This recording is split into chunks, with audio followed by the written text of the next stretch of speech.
ప్రభునందు మీకు అందరికీ వందనములు.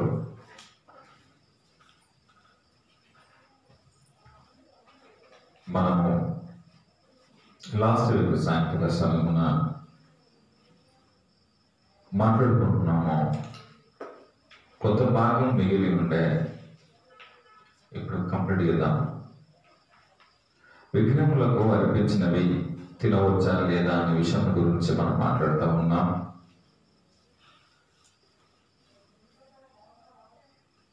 గత వారమున మనము విగ్రహాలకు అర్పించినవి తినకూడదు అని,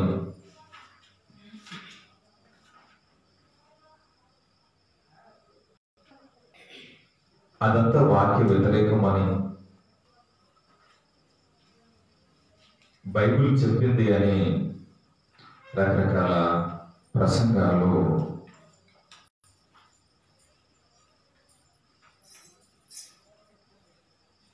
ఎందరో బోధకులు చేశారు.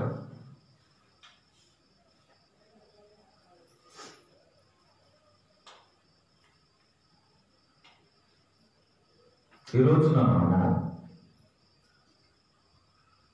కంప్లీట్గా మనము ఒక నిర్ణయానికి వద్దాం వాక్య ఆధారాలతో. ఎక్కడైతే తినవద్దు అనేటటువంటి రెఫరెన్స్ లో వాక్యాలు లాస్ట్ వీక్ మనం చూసామో వాటన్నిటిని కూడా మనము పరిశీలన చేయాలి. వాటి యొక్క అర్థం అదేనా అని. మొదటి కొరింథీయులకు రాసిన పత్రిక 8వ అధ్యాయము 1 నుండి 13 మాటల్ని మనము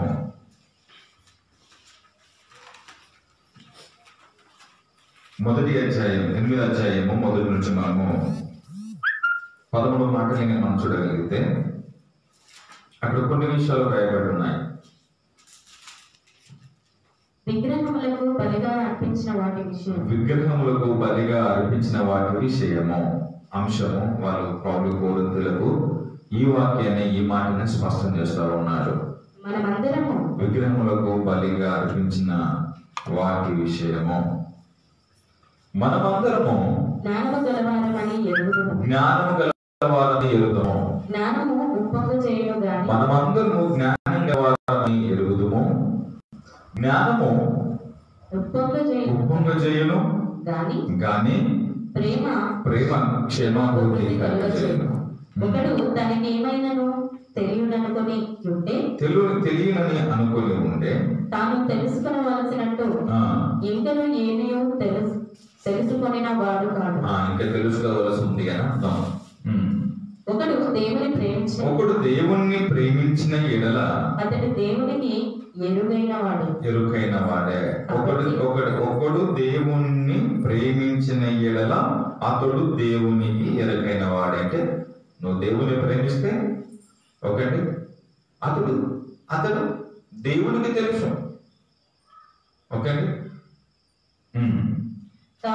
కాబట్టి విగ్రహములకు బలిగా అర్పించిన వాటిని తినుట విషయము, విగ్రహాలకు అర్పించిన వాటి తినుట విషయము. లోకమందు విగ్రహము వట్టిదని ఇదంతా కూడా క్రైస్తవులైనటువంటి వారికి పౌలు గారు కొరింథీయులో ఉన్నటువంటి విశ్వాసులకు తాను రాస్తా ఉన్నాడు. ఏమంటున్నాడు? తినొచ్చా లేదా?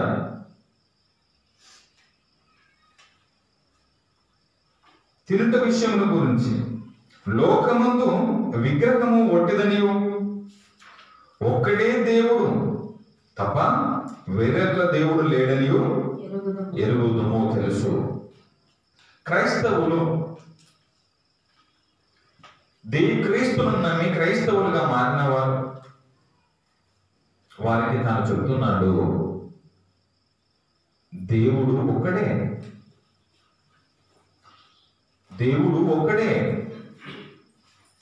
ఈ లోకములో ఉన్నవి విగ్రహాలు అవన్నీ కూడా ఒట్టివే.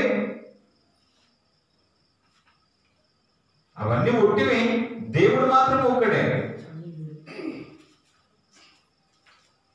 చాలా మంది ఎవరికి ఇష్టం వచ్చినటువంటి వారు దేవుడును దేవతలను పెట్టుకొని పూజిస్తూ ఉన్నారు. ఆయన వారిని గురించి మాట్లాడటం లేదు, కానీ నువ్వు క్రైస్తవుడు అయ్యావు కదా, నువ్వు దేవుణ్ణి నమ్ముకున్నావు కదా, విశ్వసించావు కదా, ఇదిగో మీరు చేయకూడనివి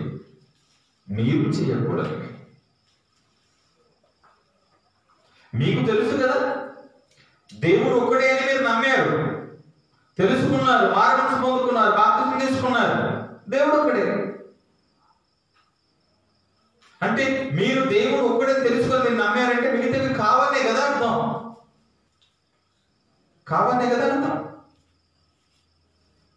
కాబట్టి దేవుని నమ్మిన నీవు విగ్రహాలు ఒట్టివని మీరు తెలుసుకోవాలని తన పిల్లలకి, క్రైస్తవులైన వారికి చెప్తున్నాడు. అన్ని జనులకు కాదని గుర్తుపెట్టుకోవాలి మాటలు అంటూ, దేవతలు అనబడిన వారు, ప్రభువులు అనబడిన వారు అనేకులున్నారు. ఆకాశముందైనను భూమి మీదైనను దేవతలు అనబడినవి యున్నను. మనకు ఒకడే దేవుడు, ఆయన తండ్రి. ఆయన నుండి సమస్తము కలిగిన. జాగ్రత్తగా ఉండండి. ఆయన తండ్రి, ఆయన ఒకడే దేవుడు, ఆయన తండ్రి. మనం ఇది తండ్రి ఎవరు యేసు తండ్రి యెహోవానా లేక ఇతర దేవునికి ఎవరు ఉన్నారా ఆయన తండ్రిగా చేసుకున్నాడా అని కర్ణాకర్ సుబ్బన్ రాసినటువంటి ఆ పుస్తకానికి కౌంటర్ గా మనము ఈ విషయాలు తీసుకున్నాము. తండ్రి దేవుడు ఒక్కడే.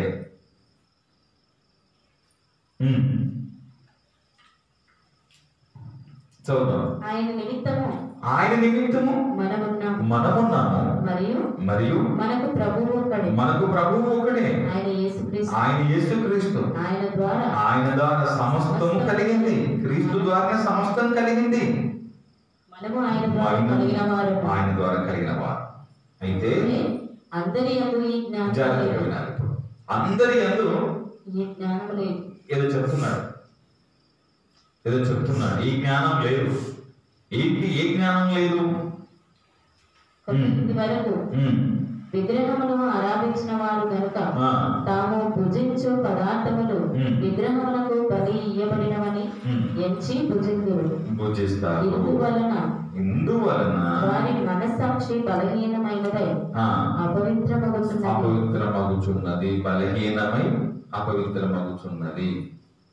బలహీనమై అపవిత్రమగుచున్నది. కొందరు విగ్రహములను ఆరాధించిన వారు అంటే దేవుని నమ్మకమునకు వారు ఇతర దేవతలను దేవుళ్ళను పూజ చేసిన వారు, భక్తి చేసిన వారు ఎక్కడి వారు క్రైస్తవులుగా మారారు. మారిన వారిని ఉద్దేశించి చెప్తున్నాడు. ఇప్పుడు క్రైస్తవులుగా మారిన వారిని ఉద్దేశించి చెప్తున్నాడు. కొందరు ఇది వరకు విగ్రహములకు పూజ చేసిన వారు ఏమవుతున్నారు? వారు క్రైస్తవులుగా మారి వారు క్రైస్తవులుగా మారి తర్వాత కూడా తాము భుజించు పదార్థములు విగ్రహములకు బలి ఇయ్యబడినవని ఎంచి భుజించుదురు. విగ్రహాలకు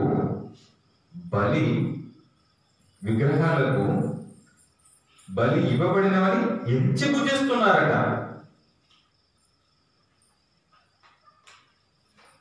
వాళ్ళు ఆ బ్యాక్గ్రౌండ్ నుంచి వచ్చారు కాబట్టి విగ్రహాలకు ఇంతకు బలి ఇచ్చినటువంటి బ్యాక్గ్రౌండ్ నుండి వాళ్ళు వచ్చారు కాబట్టి ఇవ్వబడినవన్నీ కూడా అలానే ఎంచి పూజిస్తున్నారు. వాళ్ళు తింటున్నవన్నీ కూడా అలా ఎంచి పూజిస్తున్నారు. ఎందుకు ఎంచుతున్నావు? నువ్వు అలా ఎంచవలసిన పరిస్థితి ఏంటి? పని ఏంటి?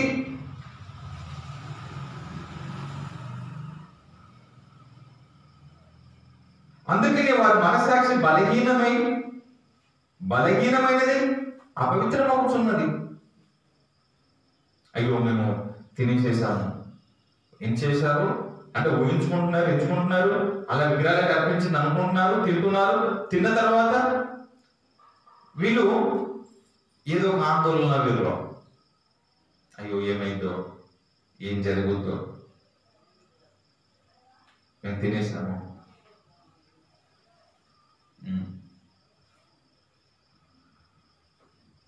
వారి మనస్సాక్షి బలహీనమైనది, అపవిత్రమవుతున్నది. 8వ మాట నుంచి చూడండి. 8వ మాట, భోజనమును బట్టి దేవుని ఎదుట మనము మెప్పు పొందాం.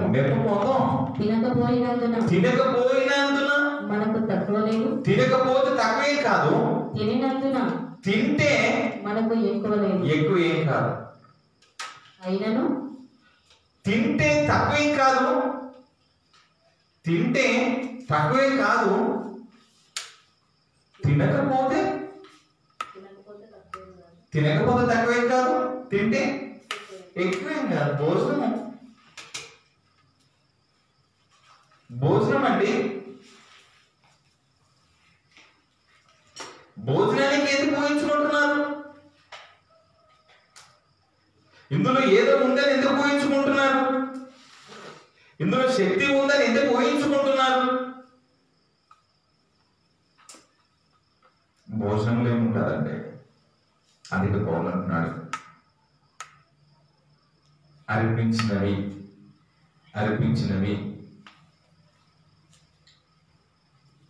తినటం వలన ఎక్కువేం కాదు ఆ వ్యక్తికి, తినకపోతే తక్కువేం కాదు.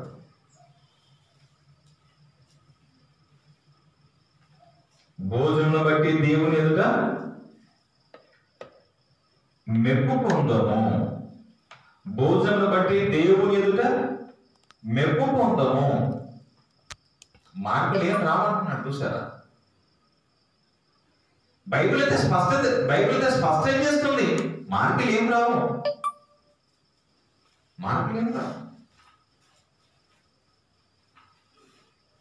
దీనికి ఎన్ని రకాల బోధలు చేస్తారంటే,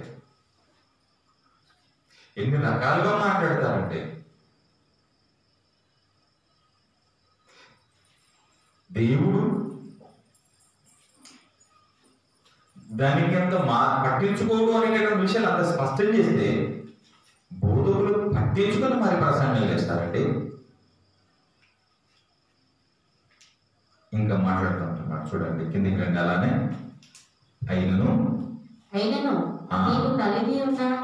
మీకు కలిగి ఉన్న ఈ స్వాతంత్రం వలన బలహీనులకు అభ్యంతరం కలగకుండా చూసుకోండి. బలహీనులు ఉంటారు, కొంతమంది అప్పుడే వచ్చిన వారు ఉంటారు, విశ్వాసులకి అప్పుడే మారిన వారు ఉంటారు.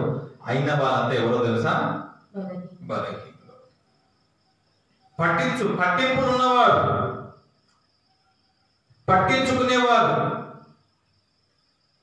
అందరి జ్ఞానం లేదు, అవి ఒట్టివని, దేవుడి దాని ద్వారా దేవుడికి మెప్పు ఏం కలగదని, తింటే ఏం కాదని, తినకపోయినా ఏం కాదని, ఎక్కువ తక్కువ ఏం కాదు అని.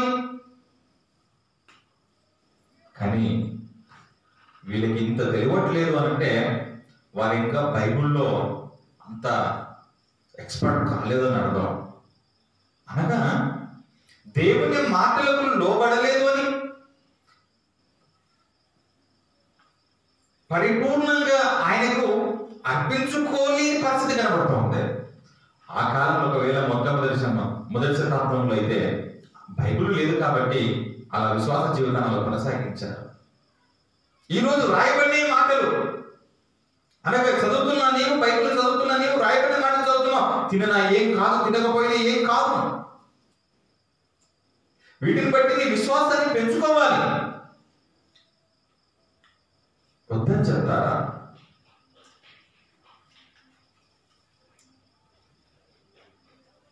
అయినను మీకు కలిగిన స్వాతంత్రం వల్ల బలహీనులకు అభ్యంతరము కలగకుండా చూసుకోండి. బలహీనులకు అభ్యంతరము కలగకుండా, ఇదంతా మొదటి శతాబ్దంలో కొరింథీయులకు రాసినటువంటి మాటలు. అప్పుడప్పుడే విశ్వాసంలోకి వస్తున్నారు వాళ్ళంతా. జాగ్రత్తగా కొంచెం చూసుకోండి. ఈరోజు వాక్యం మన దగ్గర ఉంది. ఆ మాటలు మనల్ని బలపరుస్తున్నాయి. పరిపూర్ణం కావాలి.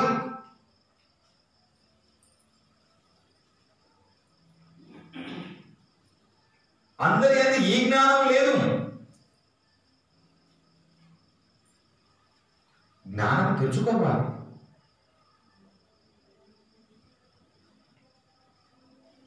ఎలాగనగా జ్ఞానం కలిగిన నీవు తింటున్నవారెవరు? తింటున్నవారెవరంటే విగ్రహాలకు అర్పించినవి తింటున్నవారెవరు? జ్ఞానం కలిగిన వారు. తినని వారు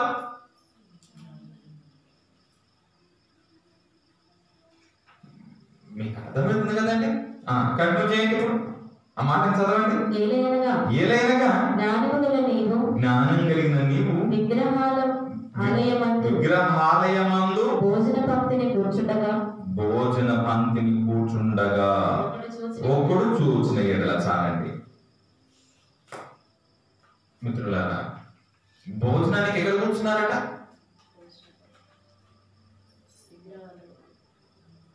ఎక్కడండి భోజనం కూర్చుంది? విగ్రహానికి అర్పించినవి తీసుకొని వచ్చి తినటమే నీకు అభ్యంతరంగా అనిపిస్తే, బైబిల్లో రాయబడిన మాట తెలుసా? విగ్రహాలయములయందు భోజన పంక్తిని కూర్చుండగా. విగ్రహాలయములయందు భోజన పంక్తిని నీవు కూర్చుండగా అంటే విగ్రహాలున్న ఆలయాలలోనే ఏమండి కూర్చుంటే, భోజనానికి కూర్చుంటే. వద్దు అని అనట్లేదు, కూర్చుంటే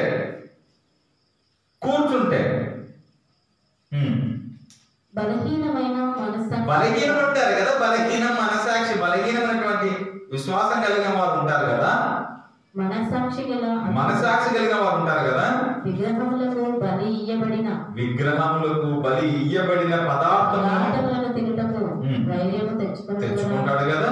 అందువలన ఎవరి కొరకు క్రీస్తు చనిపోయినో ఆ బలహీనుడైన నీ సహోదరుడు నీ జ్ఞానమును బట్టి నశించును.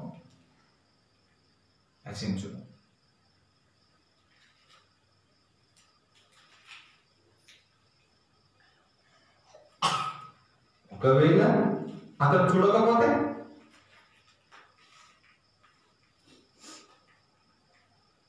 బలహీనమైన మనసాక్షి కలిగిన వాడు చూస్తే, ఆ రోజుల్లో సంగతికి రాస్తున్నాడు, మీరు ఒకవేళ ఆలయంలో మీరు భోజనానికి కూర్చుంటే ఎవడైనా చూస్తే అతడు కూడా బలిచ్చిన తినడానికి ఇష్టపడతాడు. ఒకవేళ చూడకపోతే నువ్వు కూర్చున్నావు, ఎవరు చూడలేదు. చూస్తే ప్రాబ్లం, చూడకపోతే ప్రాబ్లం ఉందా? క్రైస్తవులైన మీరు విగ్రహాలయంలో భోజనానికి కూర్చుంటే చూస్తే ఎవరైనా అప్పుడే వచ్చిన వాడు, విశ్వాసంలోకి వచ్చిన వాడు, అప్పుడే వచ్చినటువంటి వాడు చూస్తే ప్రాబ్లం ఉందా? చూడకపోతే ప్రాబ్లం ఉందా? చూశాడు అనుకో, చూస్తే ఏంటి? అరే నేను ఇంతకు ముందు కూడా విగ్రహాలనే ఇట్లా చేశాను, ఇట్లా బలించాను, ఇట్లా తింటున్నాను, ఇంకేంటి అని అర్థం చేసుకుంటుంటాడట. అర్థమైందండి? అతనికి జ్ఞానంలోనికి నడిపించాలి మనం. అతనికి జ్ఞానాన్ని నేర్పించాలి. ఎలాంటి జ్ఞానం? తినినా ఏం కాదు, తినకపోయినా ఏం కాదు నేర్పించాలి. చెప్పవా? అలాంటి వారు ఎవరంటే చెప్పవా? ఆ రోజున బైబిల్ లేదు కాబట్టి చూపించే అవకాశం లేదు. ఈ రోజున ఏదో బైబిల్ ఉంది, తినిన ఏం కాదు, తినకపోయినా ఏం కాదు చూపించేటటువంటి జ్ఞానం కలిగిన మాటలు ఉన్నాయి కదా.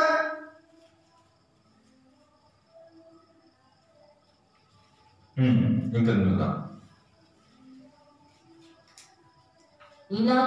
ఇలాగూ సహోదరులకు విరోధముగా పాపం చేయటం వలన వారి బలహీనమైన మనసాక్షిని వారి బలహీనమైనటువంటి మనస్సాక్షిని నొప్పించుట వలన మీరు క్రీస్తునకు విరోధముగా పాపము చేయువారని అనుచున్నారు. అంటే అతనికి సరైన అవగాహన లేకపోవటం వలన, మీరు అలా చేయటం వలన, అతనికి సమాధానం ఇవ్వకపోవటం వలన ఇబ్బందికరం. కానీ అతనికి, అలాగే ఇప్పుడు మనం మాట్లాడుతున్నాం, సంఘంలో మాట్లాడుకుంటున్నాం, చర్చ చేస్తా ఉన్నాం, తినని ఏం కాదు, తినకపోయినా ఏం కాదు అని మాట్లాడుతున్నాం. అప్పుడు నీకు ఆ జ్ఞానం వచ్చినట్టే కదా.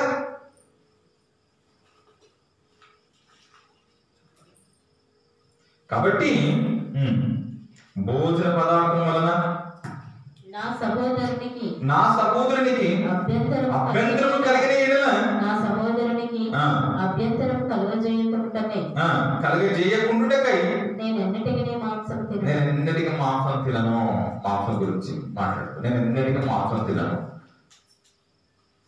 నా సహోదరుడికి అది అభ్యంతరము కలగజేయబడితే నేను ఎన్నటికీ మాంసం తినను. ఆ సహోదరునికి బయట కూర్చునే జ్ఞానం ఉంటే అభ్యంతరం కలుగుతుందా? కలిగజేస్తాడా? ఆ సహోదరునికి బయట కూర్చునేటువంటి జ్ఞానం నేర్పించాలి. పదార్థంలో ఏమి లేదని చెప్పాలి.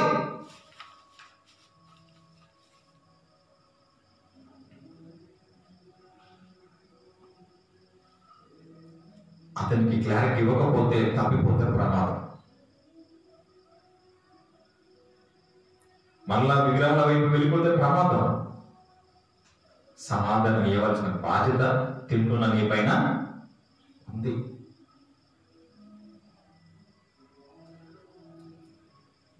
తినన ఏం కాదు, తినకపోయినా ఏం కాదు. వారు విగ్రహములకు అర్పించినంతగా ఎంచి పూజిస్తున్నారు. అందుకొద్దన్నాడు, సరైనది కాదంటున్నాడు.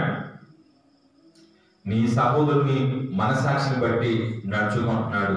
ఆ సహోదరునికి వాక్యమును చూపించాలి, వాక్యాన్ని బలపరచాలి, వాక్యం చేత బలపరచాలి. రోమిలికి రాసినటువంటి పత్రిక 14వ అధ్యాయము. రోమిలికి రాసినటువంటి పత్రిక 14వ అధ్యాయము 14 మాటలను మనం చూడగలిగితే, సహజముగా 14 నుండి సహజముగా ఏదియు నిషిద్ధము కాదని, జాగ్రత్తగా వినండి. కూడా సహజంగా ఏది కూడా నిషిద్ధము కాదని, నిషేధించబడినవి కాదు అని నేను ప్రభువైన యేసునందు ఎరిగి రూఢిగా నమ్ముచున్నాను. అయితే నేను రూఢిగా నమ్ముచున్నాను. ఏదియో నిషేధించదగినది. నిషేధం అంటే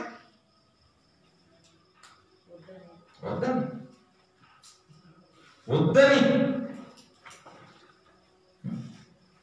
ఓకే, నీ సహోదరుడు నీ భోజనం మూలంగా దుఃఖించిన ఎడల నీకు ప్రేమను కలిగి నడుచుకున్నవాడు కాదు.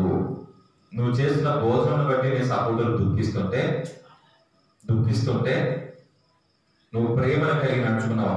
అతనికి దుఃఖించకుండా వాక్యాన్ని బోధించాలి. ప్రతి సంఘము అర్పించిన వాటిని తిరుటలో కూర్చునేటువంటి వాక్యము ప్రతి సంఘమును బోధిస్తే, వారి సత్యాలను తెలుసుకుంటే, ఈ వాస్తవమైనటువంటి మాటలు నేర్చుకుంటే ఇలాంటి ఇబ్బందులు ఉండవు.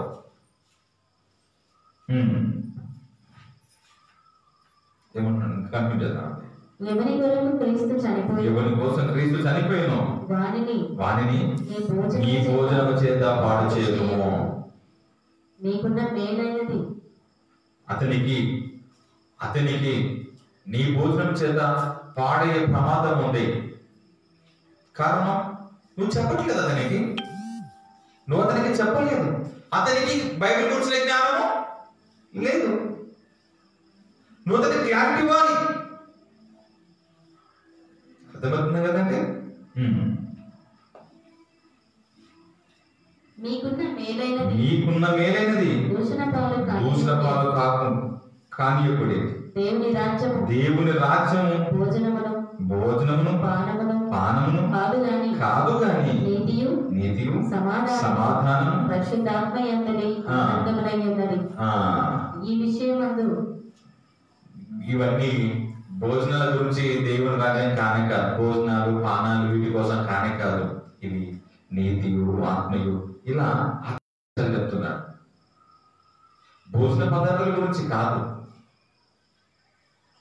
ఇవి తింటే నరకం, ఇవి తినకపోతే పరలోకం అనే దాని గురించి కాదు. అవి ఇంపార్టెంట్ కాదు, అవి ఇంపార్టెంట్ కాదు.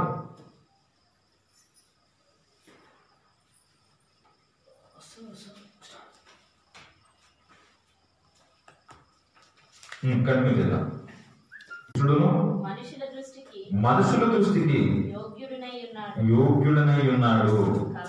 కాబట్టి సమాధానము పరస్పర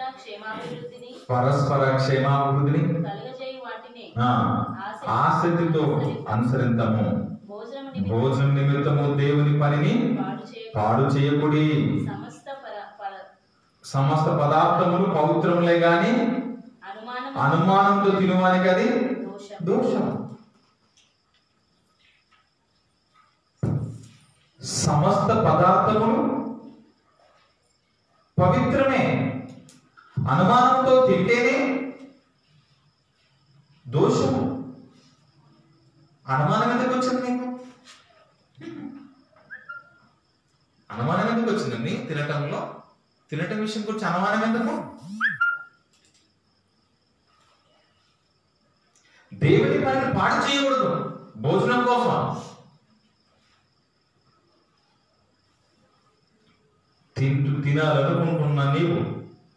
తినాలనుకుంటున్నా లేదా తింటున్నా నీవు క్లారిటీ పో ఆ బలహీనునికి, వాక్యం బోధించు ఆ బలహీనునికి, సరైన విశ్వాసంలోకి నడిపించు ఆ బలహీనుని. తండ్రి బిడ్డలు ఇద్దరు వినాలి వాక్యాలు.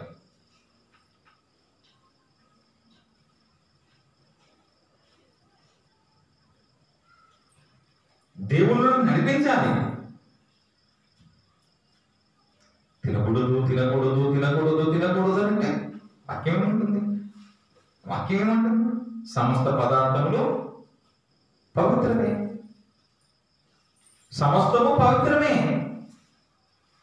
అపవిత్రమని మేమేది అంటున్నాం? వాళ్ళు ఏదో పూజ చేసుకొని వాళ్ళ భక్తి వారు చేసుకొని తీసుకొచ్చే పదార్థాలు ఇస్తారు.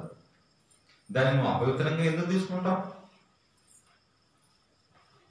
అపవిత్రంగా తీసుకోవాల్సిన పనేంటి? ఇంత స్పష్టత చేశాడు కదా. సమస్త పదార్థములన్నీ పవిత్రమే. నీకు అది కరెక్ట్ అనిపించింది, నీకు లేదు, వాక్యం కరెక్టే ఉంది, వాక్యం బయటికి చెప్తుంది. మాంసం తినుట గాని ద్రాక్షరసం తాగుట గాని నీ సాధనకు ఆటంకము కలిగజేయనది మరేది మానవేయుట మంచిది. అప్పుడు ఆ టైం అంతా ఎలా ఉంది తెలుసా అండి? ప్రభువు నడిపించబడుతున్నారు. మొదటి శతాబ్దం.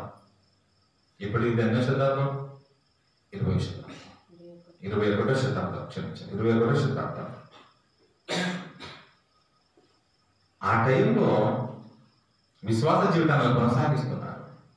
ఎవరు తప్పిపోకుండా ఉండటం కోసం, క్రైస్తవులుగా మార్చడం కోసం ఆ రోజున అవసరమైతే వారు తినేది కూడా వదిలిపెట్టుకున్నారు. అర్థమైంది కదా?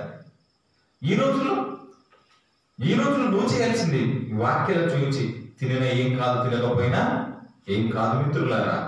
ఓకే, పదార్థములు మంచివే, భోజనము దేవుని రాజ్యం భోజనం పానములు కూర్చున్నటువంటి విషయాలు కానే కావు. ఆత్మకు సంబంధించినవని బోధ చేయాలి.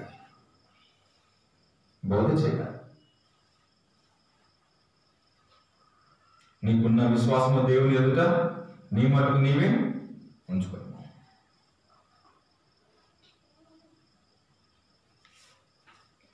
మొదటి కొరింథీయులకు రాసినటువంటి పత్రిక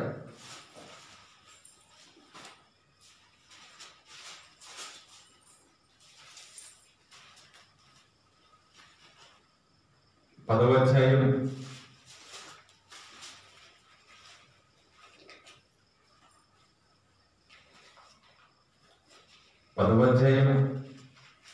14 నుండి మనం చూడగలిగితే కాబట్టి నా ప్రియులారా, విగ్రహారాధనకు దూరముగా పారిపోండి. విగ్రహారాధనకు దూరంగా పారిపోండి. బుద్ధిమంతులతో మాట్లాడినట్లు మీతో మాట్లాడుచున్నాను.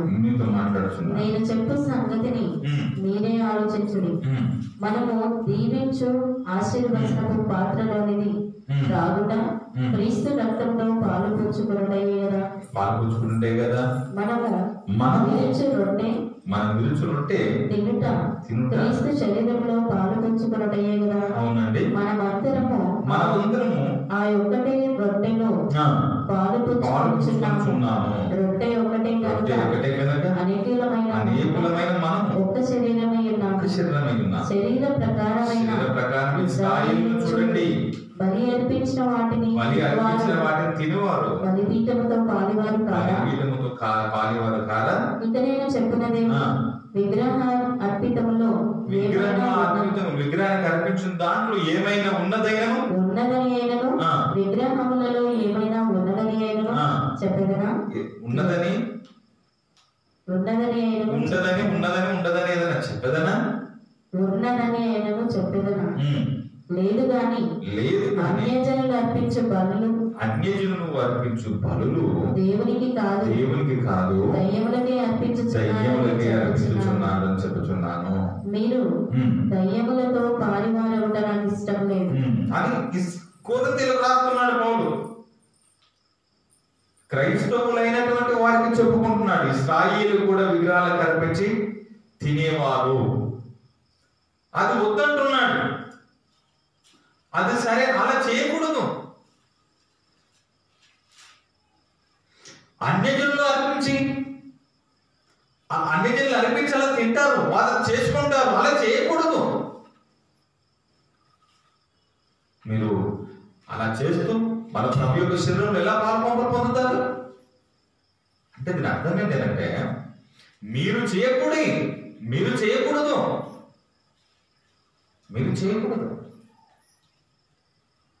ఇంకా కంటిన్యూ చేద్దాం.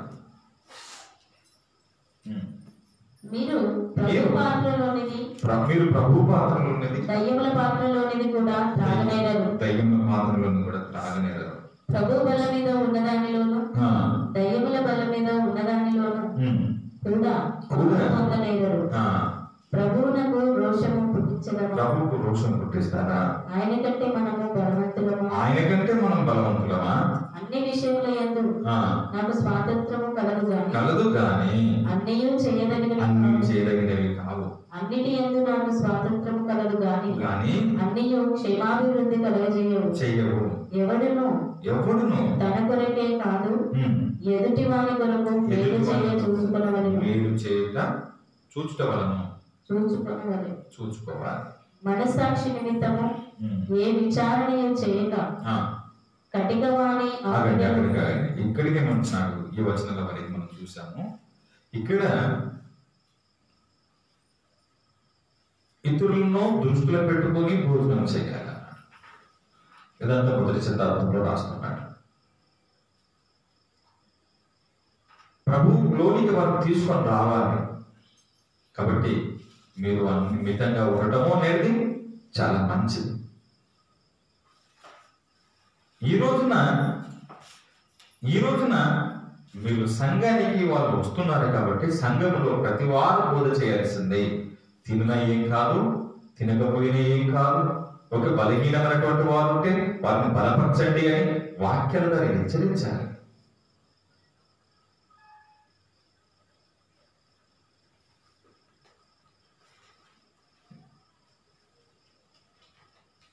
ఎవడును తన కొరకు కాదు ఎదుటి వారి కొరకు మీరు చేసి చూసుకోవాలి. కరెక్టే. మనస్సాక్షి నిమిత్తం ఏ విచారణ చేయక కటిక వాని అంగటిలో అమ్మునదేదో దాన్ని తినవచ్చు. కటిక వాడు ఎడికి తెచ్చుకొస్తాడని నీకేం తెలుసు? పోయావు, సంతకెళ్ళావు, తెచ్చుకున్నావు. వీడు అడిగించినాడేమో, విగ్రహాలు పెట్టాడేమో అని నువ్వు ఒకవేళ చింత చేస్తున్నావు అనుకోండి, నువ్వు అలా ఆలోచన చేస్తున్నావు అనుకోండి, నీ మనసాక్షి మరలా బలహీనమైపోతుంది కదా. అంటే విచారణ ఎందుకు చేస్తున్నావు? నువ్వు వెళ్ళేది సంతకెళ్ళేది తెస్తున్నావు. వాడు ఏ గుడికి వెళ్ళి తీసుకొచ్చి ఏడ కోసి తెచ్చిందో నీకేం తెలుసు? తింటున్నావా లేదా? తినేస్తున్నారు కదా, విచారణ చేయకపోతే తినేస్తున్నారు కదా. మరి అలానే ఎలాంటి విచారణ చేయకుండా, ఎలాంటి చింత లేకుండా ఇచ్చినదో తీసుకున్నదో తినేస్తే అయిపోద్ది కదా. ఎందుకు విచారణ? ఇది అక్కడే పెట్టుండొచ్చు, ఇది ఇటు పెట్టుండొచ్చు అని మీ మనసు శిక్ష బలహీనం అయిపోతుంది. ఇంకా నువ్వు అసలు ఏది ముట్టనే ముట్టవు. కాబట్టి మనం ఉన్నది భారతదేశంలో మెజారిటీ సభ్యులు దేవుని ఎరగని వారు ఉన్నారు. వారు ఏం చేసినా వారు చేసే పూజలు పునస్కారాలు అన్నీ కూడా, వారి ద్వారా చేయబడినవన్నీ కూడా ఈ రోజున మనము స్వీకరిస్తున్నాం. ఏ హోటల్కి వెళ్ళినా, ఎక్కడ భోజనానికి వెళ్ళినా, షాపులలోకి వెళ్ళి తీసుకుంటున్నా, సరుకులు కొంటున్నా, వస్తువులు తీసుకుంటున్నా, అది ఎలాంటిదైనా సరే ఒక 2% క్రిస్టియన్ ఉంటుంది. జైనులు, బౌద్ధులు వాళ్ళు కొంత పర్సెంట్ ఉన్నారు. హిందూ అనగా దేవుని ఎరగని వారు పర్సెంటేజ్ ఎక్కువ ఉంది. వారు పూజలు పునస్కారాలు చేస్తారు 100%. వారు ఇచ్చినవన్నీ కూడా ప్రతి వారం భోజనాలు చేస్తూనే ఉన్నారు. ఇది దృష్టిలో పెట్టుకొని ఒకవేళ వద్దు అని అన్నడంతో బైబిల్ ప్రకారం, ఒకవేళ బైబిల్లో దేవుడు వద్దు ఏం తినొద్దు అంటే అసలు ఎవడైనా బ్రతుకుతాడా? ఇప్పుడు ఎవడైనా బ్రతుకుతాడా?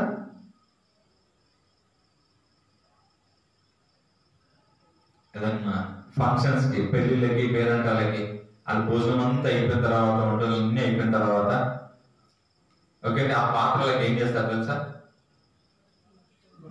వీళ్ళు చూస్తారు, మళ్ళీ ఒక రకమైన విశ్వాసం పెట్టారా బొట్టులను చూస్తారు. ఏదన్నా బొట్టు పెట్టిందా దానికి, వాటికి ఏమన్నా బొట్టు పెట్టి ఉంటే ఇలా అసలు భోజనమే చేయి వచ్చేసేస్తారు. ఇక ఎందుకంత బలహీనం చేసుకుంటున్నారు మనసాక్షిని? అభ్యంతరం ఏంటి? పసుపు కూరలు వేసేది అక్కడ కూరలు వేసాడు, దాన్ని పెట్టాడు అంతే, పాత్ర పెట్టినా ఏంటి? నీకు అభ్యంతరం ఏంటి అసలు? నీకు ఆ వాటిని చింతెందుకు? నీకు ఆకలి అయ్యింది, ప్రార్థన చేసుకో, భోజనం చేసే. అర్థమైంది కదండి? పెళ్ళిలో కాబట్టి చూసావు, హోటల్లో అలానే పెట్టి దింపితే మరి ఏంటి పరిస్థితి? చూస్తావా? హోటల్ లోపలికి వెళ్ళిపోయి కొట్లు పెట్టారా లేదా అని చూస్తారా? రాణిస్తాడా? ఈ జ్ఞానం అంటే క్రైస్తవులను చెప్పుకున్న వారికి విగ్రహములకు బలి ఇచ్చినవి ఎలాంటి ఆలోచన లేకుండా సమృద్ధిగా భోజనం చేయొచ్చు.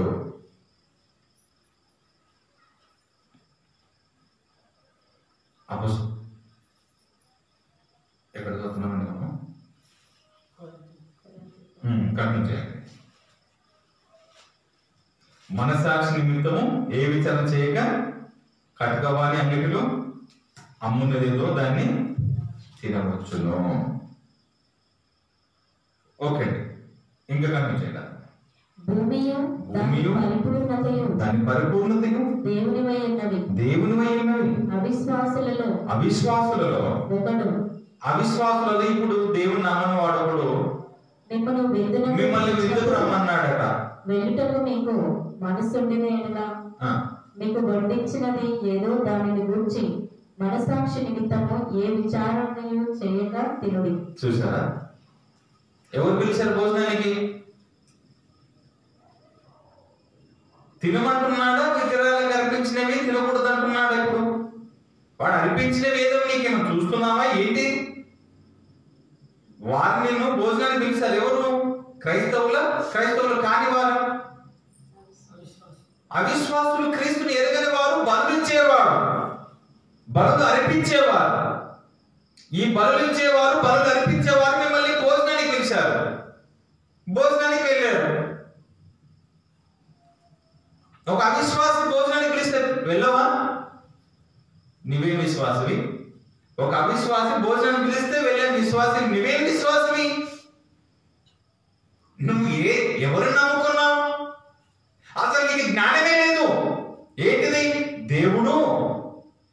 ఒక్కడే.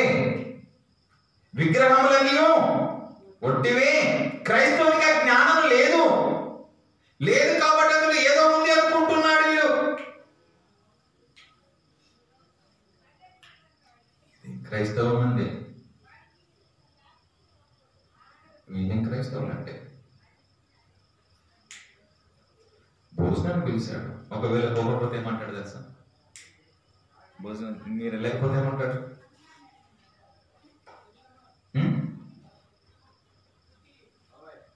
ఒక అవిశ్వాసి భోజనానికి పిలిచాడు. విశ్వాసి అయిన నీవు అవిశ్వాసి పిలిచిన భోజనానికి నువ్వు వెళ్ళకపోతే ఏంటి చెప్పండి పరిస్థితి? ఏంటి చెప్పండి? అప్పుడు వాక్యానికి న్యాయం చేసిన వాడివేనా నువ్వు? వాక్యానికి న్యాయం చేసిన వాళ్ళేనా? అంటే మీరు విశ్వాసులేనా? అసలు కూర్చున్న తర్వాత కొంతమంది భోజనంకి వెళ్తారు. కూర్చున్న తర్వాత ఆడబెట్టారా, ఈడబెట్టారా, ఆగరబత్తి తిప్పారా, బొట్లు పెట్టారా? కాము విన్నోడు కూర్చున్నాడు కళ్ళు మూసుకొని ప్రార్థన చేసుకొని గట్టుకున్న మింగేసి చేతులు కట్టుకొని లేచి రాక ఆడ కూర్చొని ఇది ఏడబెట్టినాం, ఎక్కడికి వెళ్ళి తెచ్చారు, మటన్ ఏడ తెచ్చారు, ఇవి ఏడ తెచ్చారు. నేను పిలిచిన భోజనానికి తిరిగిరా. ఏ విచారణ చేయకు. విచారణ చేస్తున్నావంటే నీలో అసలు పరిపూర్ణమైన జ్ఞానం నీలో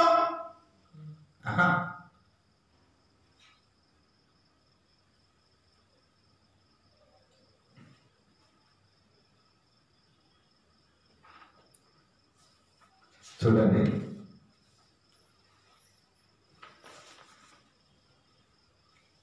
మొదటి కొరింథీ 6:13.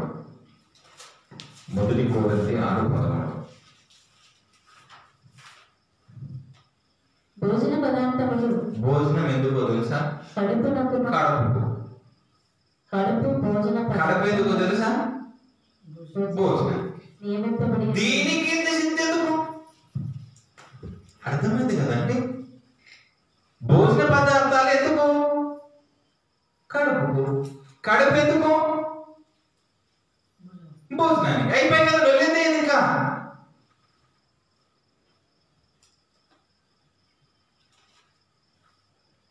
తిన్నామా లేదా, తిని చేయి కడుక్కున్నామా లేదా అన్నట్టు ఉండాలి. ఒకవేళ నీకు భోజనం పెట్టారనుకోండి,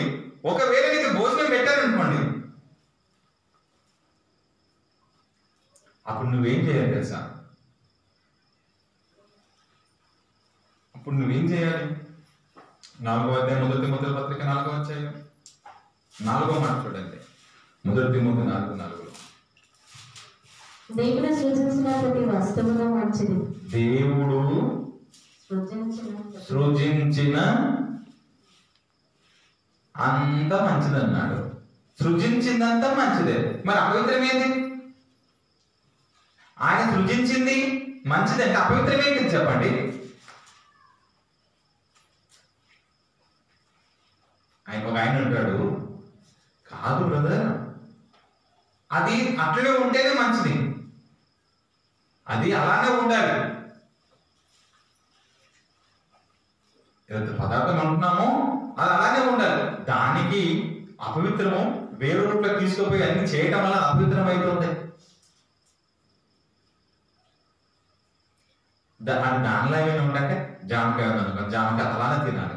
దానికి ఇంకా కొంతమంది ఉప్పు కారం వేసుకొని తినేవాళ్ళు ఉంటారు. అది అపవిత్రమైతే అట్లనే ఉండాలి. కొత్త ఆలోచనలు, కొత్త బోధలు సంఘాలను, విశ్వాసాలను పాడి చేస్తున్నారు. దేవుడు సృజించిన ప్రతి వస్తువు మంచిదే. నువ్వేం చేయాలి తెలుసా? నీకు ఇయ్యబడిన దానిని నువ్వు చేతిలోనికి తీసుకొని దానికి నువ్వు కృతజ్ఞతాస్తుతులు చెల్లించి, పుచ్చుకొని ఎడల నీకు ఇచ్చిన దానికి కృతజ్ఞతాస్తుతులు చెల్లించు. పుచ్చుకుంటే అయిపోయినా కడుపు భోజనం కోసం, భోజనము కడుపు కోసం. ఇచ్చిన పదార్థాలు చేతులు పట్టుకొని నువ్వేం చేయాలి? తండ్రి, నువ్వు నాకు ఇచ్చినందుకు నీకు ఏడ అర్పించి తెచ్చాడో నీకు అవసరమే లేదు. వింటున్నారా? ఎక్కడ బలించాడని నీకు అవసరం లేదు. ఏదైనా సరే తీసుకొని నీ చేతులు పెట్టాడా, ఒక్క మాట తండ్రికి ప్రార్థన చేస్తే ఏమైపోతుంది తెలుసా? అంతా పవిత్రమే. ఏది నిషిద్ధమైనది కాదు. ఆయనకి ప్రార్థన చేసి భుజించుకో అంటే నీకు అంత కాన్ఫిడెంట్ లేదా? దేవునికి ప్రార్థన చేస్తే అంత ఇది ఏమి ఇబ్బంది ఉండదని కూడా అంత కాన్ఫిడెంట్ లేదు విశ్వాసం అనేది. వీళ్ళు క్రైస్తవులు.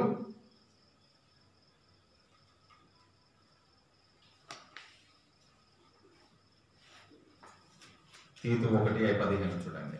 అపోస్తలుల పౌలు తీతు రాసిన పత్రిక 1:15.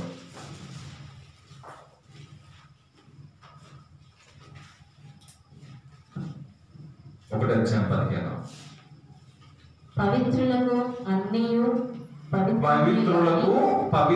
అన్ని పవిత్రాలే అన్నాడు. అపవిత్రులకు అవిశ్వాసులకు ఏది పవిత్రమైనది కాదు. పవిత్రులకు అన్ని పవిత్రమే. పవిత్రులకు అన్ని పవిత్రమే. మంచిది. ఎందుకో తెలుసు? ఆ పవిత్రుడైన దేవుడు కలగజేసిన అంత పవిత్రమే, అంత మంచిది. ఈ మాటలు ఏరిగిన నీవు, ఈ విషయాలు తెలుసుకున్న నీవు, ఎందుకో పవిత్రుడైన వారికి కూడా కృతజ్ఞతాస్తుతులు చెల్లించుకుంటే అంత పవిత్రమే, అదంతా పవిత్రమే అని నీవు తెలుసుకుంటావు. అపవిత్రులకే అవిశ్వాసులకే అవి అపవిత్రంగాను చెడ్డదిగాను చెడిపోయిన దానిగాను కనబడుతుంటాయి. నేను మీకు ధైర్యంగా చెప్తున్నాను. ఏంటో తెలుసా? మీకు ఎవరైనా ఒకవేళ విగ్రహాల దగ్గర తీసుకొచ్చి పెట్టామని చెప్పినా, ఓకే అండి, నీ మనసాక్షి తినాలనిపిస్తే నువ్వు ప్రార్థన చేసుకుందని తినేసేసాయి. ఎవరైనా పిలిచారా? అవిశ్వాసులైన వారు భోజనానికి పిలిచారా? విగ్రహాలయానికి కూడా పిలిచారా? పిలిస్తే వెళ్ళు, ప్రార్థన చేసుకోను, కృతజ్ఞతాస్తుతులు చెల్లించి ప్రార్థన చేసుకొని నువ్వు భోజనం చేయి. తప్పేం కాదు. ఒకవేళ మనము మాకొద్దు అనుకుంటే ఇందాక చెప్పాను 2% క్రిస్టియానిటీ ఉంది. ఇంకా మనం ఏమీ తినకుండా ఉండాలంటే మనతోటి కాదు. ప్రతిరోజు మనము విగ్రహాలకు అర్పించినది ప్రతిరోజు మనం తింటూనే ఉన్నాం, ఏదో రూపంలో తింటూనే ఉన్నాం. అది ఇచ్చింది మీరు తీసుకోండి. నిమిత్తులకి ఏదో సందర్భంలో భోజనాలు పెట్టు. కొంతమంది ఇలా అంటారు కదా, క్రిస్మస్ అప్పుడు మమ్మల్ని భోజనాలు పిలుస్తారు కానీ మేము పిలుస్తారండి, మేము ఇచ్చిన పదార్థాలు మంచిగా కావంటారండి. వీళ్ళ సరైన విశ్వాసులు కాబట్టి దేవుని పిల్లగారా, బలహీనుడు మాత్రమే తీసుకోడు, జ్ఞానం ఉన్నవాడు ఖచ్చితంగా తీసుకుంటాడు. కలుసుకుందాం, ప్రార్థన చేద్దాం. కలుసుకుందాం, ప్రార్థన చేద్దామండి.